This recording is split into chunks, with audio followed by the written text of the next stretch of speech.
Now at 6, this is Fox 61, Connecticut's news station. A recent string of violence in the greater New Haven area, mostly involving young people, starting conversations about how the community can help youth stay busy and out of trouble. Thanks for joining us here on the Fox 61 News at 6. I'm Sarah Sanchez. And I'm Bridget Biorlo. Fox 61's Julie LeBlanc spoke with leaders in New Haven and Hamden, both making plans to offer more opportunities for teens. We need to have a wider conversation statewide about this small group of young people that even their own families struggle to keep them on track. For years, Mayor Justin Elicker has put the focus on younger New Haveners, specifically those he says the system is failing. Frankly, I get calls from some parents saying, I don't know what to do. I can't control my, oftentimes his sons, and I need some help. To curb the issue, Elicker and other city leaders have created jobs for teens, before and after school programs, and opened new community centers. But for the small group of violent repeat offenders, Elicker says there needs to be another option. We need another place around mentors with a lot of support so that we can help support our young people where they're not on the street, but they're also not just locked up in jail. That place, Elicker says, could look like a community residential program where the kids stay there, get an education, and constant access to resources. He says models like that do exist across Connecticut and are run by the state. I want to emphasize that ultimately the way to address a lot of the challenges that our disconnected youth are facing is ensuring from early on in their life they have a lot of the supports that they need. Now, here in neighboring Hamden, the town is also looking for better ways to support and provide opportunities for young people, including transforming the old middle school grounds here into an arts and recreation youth center. We need to give kids a chance to have really great activities planned for them and a safe place for them to go to after school during the summer. Arts and athletics are really a way to bring kids in and have positive experiences. Hamden Mayor Lauren Garrett says the town is planning to demolish the long vacant academic building and the smaller building next to it, turning it into a space for a brand new gym, black box theater, and more. We live in a society right now where, people say it takes a village to raise a child. That kind of thing doesn't happen anymore. And so people work so many jobs and don't have, that sense of community all the time, and it's our job to provide that. Now, as for this project, well, there is no timeline right now as to when exactly these buildings are coming down, but the town is working with contractors and the state to make sure they are demolishing them safely. Now, the community has a chance to weigh in on the project at a meeting happening here in town next Thursday, September 26th. We are in Hamden. Julia LeBlanc, Fox 61, Connecticut's news station. All right, Julia, thank you. Turning now to the weather, we are tracking the chance for some rain in our state. Yeah, something we haven't talked about in quite a long time. Meteorologist Sam Sampiri in for Rachel tonight with all the information about the timing of this rain. When's it happening, Sam? All right, Sarah and Bridget, basically we're not going to get much rain really until Friday, and even now it looks questionable. Just some scattered showers between now and then. Right now we have a live shot up at Talcott Mountain looking down to the Hartford skyline here, 73 degrees with mostly clear skies. Upper 60s to lower and middle 70s right now. Here's the system that we're watching. We got showers off to our south. Some high clouds have been with us all day long, but we're starting to brighten the sky up a little bit as we get some dry air due to high pressure up to our north. Low pressure at the Carolina coastline. The system's going to stall and meander just off to our south the next couple of days. In between, overnight we'll have cloudy skies. There could be a spot sprinkle or shower down in southeastern Connecticut. Otherwise, tomorrow, chance for a couple of isolated showers in central western Connecticut and a better chance to have a few scattered showers across eastern Connecticut. 75 to as high as 80. And you can see overnight it's partly cloudy, mostly clear, and then we'll increase the clouds during the day in western or eastern Connecticut with a couple of showers. Coming up, again, I'll detail about this storm right through the end of the week and into the weekend. And Bridget and Sarah, back to you.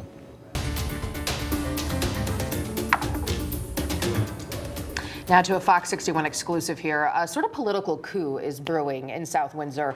Republicans on the town council want to oust one of their own from leadership. And it's an issue few residents know about until now. Fox 61's Matt Karen is in South Windsor with the insider information. Matt. Well, if you live in South Windsor, you may have noticed the town council tried to schedule a special meeting twice. Both times it was canceled due to clerical and procedural reasons. But Republicans vowed that this special meeting will move forward, and their only agenda item is to oust the mayor from office. I'm doing my job. I'm doing what I'm supposed to do. As the town council's top vote getter in November of 2023, Republican Audrey Delnicki was appointed as the mayor of South Windsor. As far as I could see, she's doing an excellent job. But a majority of her fellow Republicans on the town council disagree. We collectively felt that her leadership style is not in the best interest for the town. So they asked her to resign. They asked me at the last caucus to resign, and I refused. Mayor Delnicki sat down exclusively with Fox 61 inside the Republican caucus room, a room where Delnicki says tempers flare and personalities collide privately until now. You argue. You vet your issues. They say, I don't listen. Well, they don't listen either. Of the 9-member town council, I pledge allegiance to the flag. 6 are Republicans, a big win for a party that struggled to gain ground in the Hartford suburbs, now in internal turmoil. We will not demean or slander her, as I'm sure many will do to us in the coming days. You see, that's the difference. We believe that a leader knows the way, goes the way, and shows the way. Councilors call Delnicki a bully. Do you think you're a bully? In the caucus room, yeah. I'll admit it, yeah, because I'm trying to get them, to look at the agenda. Delnicki told Fox 61 she is blunt and procedural.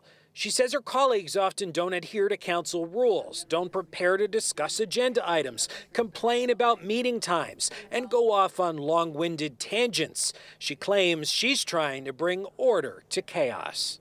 As a leader, I'm trying to pull them back in, and I show my frustration. I may be sarcastic. I may be mean. But that's what a caucus is for. The canceled agenda shows Republicans want to oust Delnicki for a lack of leadership, lack of transparency, withholding information, and a no-confidence vote. That's not unusual for South Windsor, unfortunately, but it doesn't speak well for us. We should work together, both parties. South Windsor Republicans campaigned on a promise of cutting spending and lowering taxes, something they didn't deliver on in the recent budget. Regretful that you couldn't lower taxes? Yes, I'm a citizen. I'm paying the higher taxes as well. Now, once that special meeting is rescheduled, the public will have an opportunity to comment. And Republicans say in addition to removing Delnicki from office, they would like to appoint current Deputy Mayor Matt Siracusa as the new mayor. Reporting in South Windsor, Matt Karen, Fox 61, Connecticut's news station. All right, Matt, thank you. Tenants of Hartford's Concord Hills apartment complex are calling on the city for better housing conditions. A fire back in August forced around 100 people out of their homes, and they've been living in motels ever since. The problem is they say those motels have rodents and other issues that make them feel unsafe. They also don't have a kitchen for families to cook food. On top of all that, they say their personal property was either damaged by the fire or stolen by looters after the fact. Today, those tenants spoke outside City Hall, and they say the city has not done enough to help them. This is not just about dignity. This is not just about safety and security, okay? It's about dignity and it's about respect. Everything we had, most of us were not affected by the fire. Our apartments have been destroyed. Our valuables have been stolen. Our souls have been damaged. Yes. And $4,000 did not cover for all of that. Tenants want city leaders to hold their landlord accountable. The group is also asking the city to reimburse them for meals and stolen items. Hartford's mayor tells us inspectors visit the Concord Hills apartment complex daily, and he is hopeful that most of the tenants will be able to move back in the next 2 weeks. He also says the city is working on finding additional financial resources for those displaced families. We'll be following it for you. The running community in Connecticut is mourning a longtime volunteer at the Manchester Road Race, Bob Moran, who has marked the start of every MMR since 1989, has passed away. Bob fired the starter's pistol every Thanksgiving Day at 10 a.m. The Manchester Road Race says he was highly popular as a volunteer. Bob ran the quarter mile at the East Hartford High School and Central Connecticut State University. And in 2016, the Manchester Sports Hall of Fame honored Bob for his years of dedication. You could read the Manchester Road Race's entire statement about Bob's legacy on our website, fox61.com.